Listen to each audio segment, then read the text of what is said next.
أنا اسمي كريم وعندي 22 سنة، طالب في كلية الهندسة. حياتي عادية جدا، ما عنديش أي حاجة غريبة أو خارقة للطبيعة حصلت لي قبل كده. بس اللي حصل معايا مؤخرا مش طبيعي، ولا يمكن يكون صدفة. يمكن لما تسمع اللي يحكيه هتحس إنه فيلم رعب أو قصة خرافية، بس والله العظيم ده اللي حصل بالحرف الواحد. كل حاجة بدأت يوم الخميس. كنت راجع من عند واحد صاحبي في حي بعيد عن بيتي. الساعة كانت حوالي 11:10 بالليل، والدنيا كانت هادية بشكل مريب. أنا عادة مش بخاف أمشي لوحدي بالليل، لكن في الليلة دي كان عندي إحساس غريب، إحساس بالخوف من غير سبب واضح. الطريق اللي كنت ماشي فيه كان طريق جانبي، مليان أشجار على الجانبين، ومفيش أي أنوار غير ضوء القمر الخافت. كان أقرب طريق للبيت، وأنا ما كنتش عاوز ألف حوالين المنطقة عشان أوصل. فجأة حسيت إني مشيت مسافة طويلة جدا، أطول من اللازم، وما زلت في نفس الطريق. أنا متأكد إني كنت ماشي في خط مستقيم، لكن لسبب ما لما بصيت حواليا لقيت نفسي عند نفس العلامة المميزة اللي شفتها من 5 دقايق. شجرة ضخمة مقصوص منها فرع بشكل مميز، وعلى الأرض حجر كبير مكسور نصين. وقفت مكاني، عقلي مش مستوعب اللي بيحصل. يمكن أنا تهيت، يمكن لفيت بدون ما أخد بالي. قررت أكمل في نفس الاتجاه، لكن بعد 5 دقايق تانية رجعت لنفس النقطة. ساعتها بدأ الخوف يتسلل لقلبي، مسحته على وشي وقررت أجرب طريق تاني. مشيت بسرعة أسرع من الأول ورجعت لنفس المكان. المرة دي قلبي دق بسرعة، والعرق نزل من جبيني، والهواء بقى بارد بشكل غير طبيعي. حاولت أتكلم مع نفسي، أقنع نفسي إنها مجرد صدفة، لكن لما قررت أخرج موبايلي وأتصل بأي حد، الشبكة كانت مقطوعة. مش بس كده، الساعة في موبايلي كانت واقفة عند 11:40، نفس الوقت اللي بصيت عليه أول مرة لما بدأت أحس إني بلف في دايرة. ساعتها حسيت بحاجة جديدة، إني مش لوحدي، في حد بيتحرك في الضلمة. العرق بقى ساقع على جبهتي، قلبي بيدق بسرعة، وحواسي كلها بقت متحفزة لأي حركة حواليا. وقفت مكاني، سمعت وداني كويس. كان في صوت حاجة بتتحرك وسط الشجر، مش مجرد هوا، لأ، كان صوت خطوات تقيلة بطيئة، كأن حد بيسحب رجليه على الأرض. التفت بسرعة، بصيت في كل اتجاه، لكن مفيش أي حد. المكان كان فاضي تماما، بس الإحساس إن في حد بيراقبني كان بيزيد. كنت حاسس بنظرات بتخترق ظهري، كأن حد واقف ورايا بالظبط. حاولت أجذب إحساسي، لكن جسمي كان متوتر، شعري واقف وأعصابي مشدودة، كأني مستني حاجة تهجم عليا في أي لحظة. فجأة سمعت صوت، همسة خفيفة، صوت حد بيتكلم لكن مش واضح.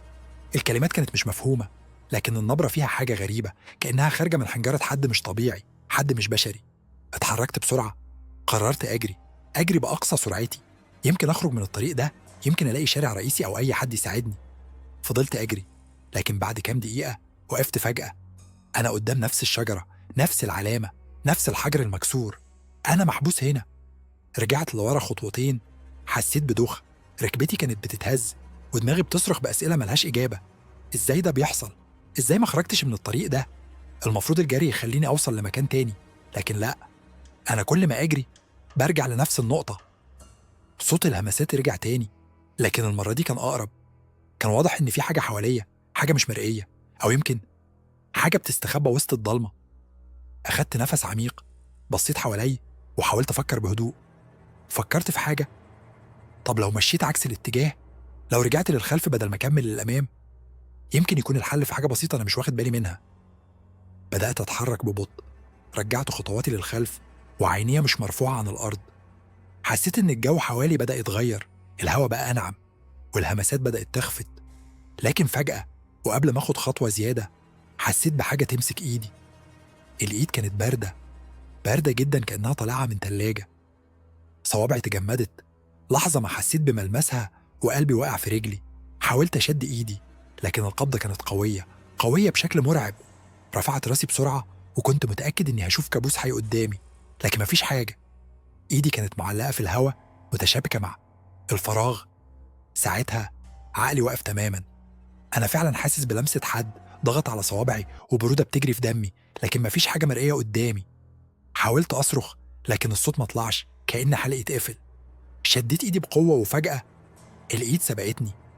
حسيت بتقل على ظهري، كأن حد بيدفني من مكانه، وجسمي طار لقدام. وقعت على الأرض بكل تألي ووشي اتخبط في التراب. بصيت بسرعة ورايا، كان في آثار أقدام على الأرض لكنها مش بتاعتي. آثار غريبة صغيرة لكن مش شكل راجل إنسان، كانت مدببة كأنها حوافر أو مخالب. هنا كل حاجة بقت أسوأ، الجو برد أكتر، الشجر بدأ يهتز رغم إن الهوا كان ساكن، وصوت الهمسات بقى واضح أكتر. المرة دي كان صوت ضحكة خفيفة، أنفاس قريبة من ودني. حسيت بنفس سخن بيتحرك على رقبتي. ما قدرتش أتحمل، قمت بسرعة وقررت أجري من غير ما أفكر. المرة دي ما كنتش بجري علشان أخرج من الطريق، كنت بجري عشان أنجو بحياتي. كل خطوة كنت باخدها كنت حاسس بحاجة بتتحرك معايا، مش ورايا، لأ، جنبي، لكن ما كنتش شايفها. كنت بس سامع صوت خطواتها، نفس إيقاع خطواتي بالظبط، كأنها نسخة مني، كأنها بتقلدني. بغضب وخوف وقفت فجأة وصرخت بقى على صوتي: أنت مين؟ عاوز مني إيه؟ لأول مرة كل الأصوات سكتت، الطريق كله بقى في صمت قاتل، كأن الدنيا كلها ماتت. وفجأة الصوت رد عليا، كان صوتي، نفس نبرتي، لكنه خارج من جهة تانية. أنت مين؟ عاوز مني إيه؟ تجمدت مكاني وعيني اتسعت. الصوت كان نسخة مني لكن مش خارج من باقي، كان جاي من العتمة اللي قدامي، من المكان اللي كنت بحاول أهرب منه. وهنا خرجت النسخة التانية مني. الدم اتجمد في عروقي وأنا واقف قدام.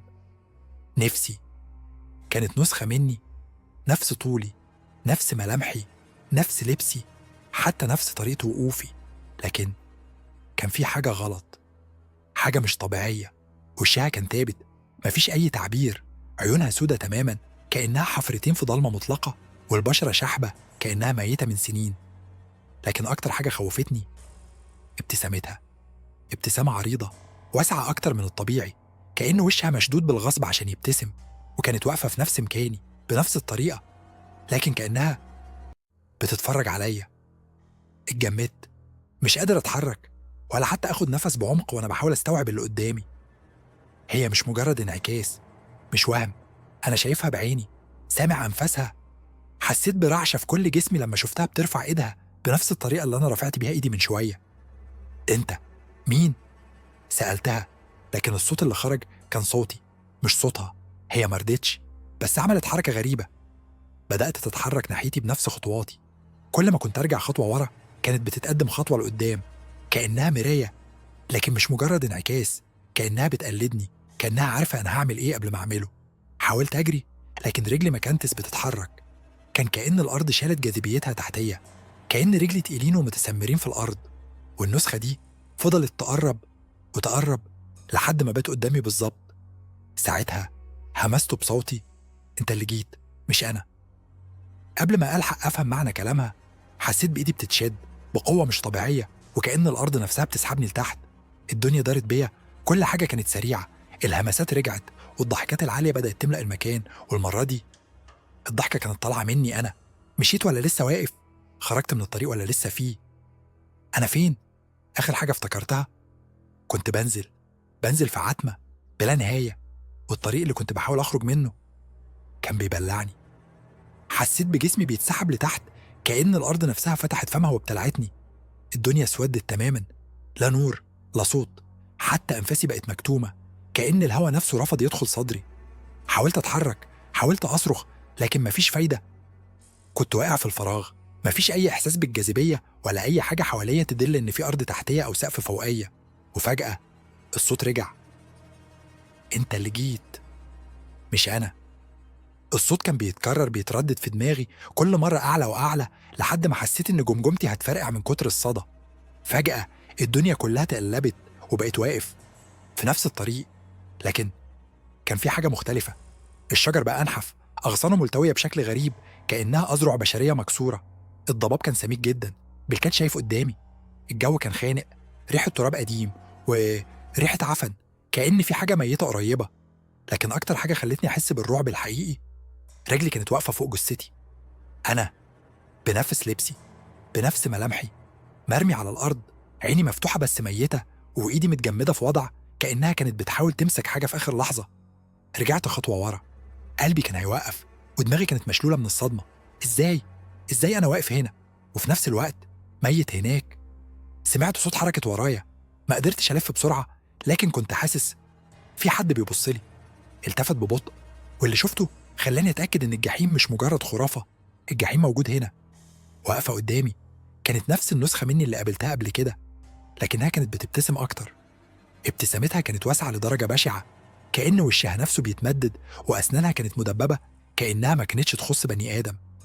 أنا مشيت بس ما خرجتش، أنا بقيت جزء من الطريق.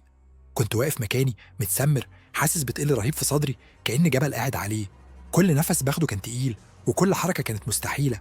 قدامي النسخة مني بنفس ملامحي، لكن وشها متشوه بابتسامة مرعبة واسعة بطريقة غير بشرية، وأسنانها كانت طويلة وحادة كأنها أنياب وحش. عيونها كانت سودا بالكامل بلا أي تعبير، لكنها كانت شايفاني. لا، مش بس شايفاني، كانت بتراقبني. ما قدرتش أتحمل أكتر، عقلي كان بينفجر من الرعب، فصرخت: أنت مين؟ إيه ده؟ أنا فين؟ المرة دي ردت: أنت أنا، وأنا أنت. صوتها كان صوتي، لكنه مش طبيعي، كأنه صوتي متضخم مشوه جاي من مكان بعيد جدا.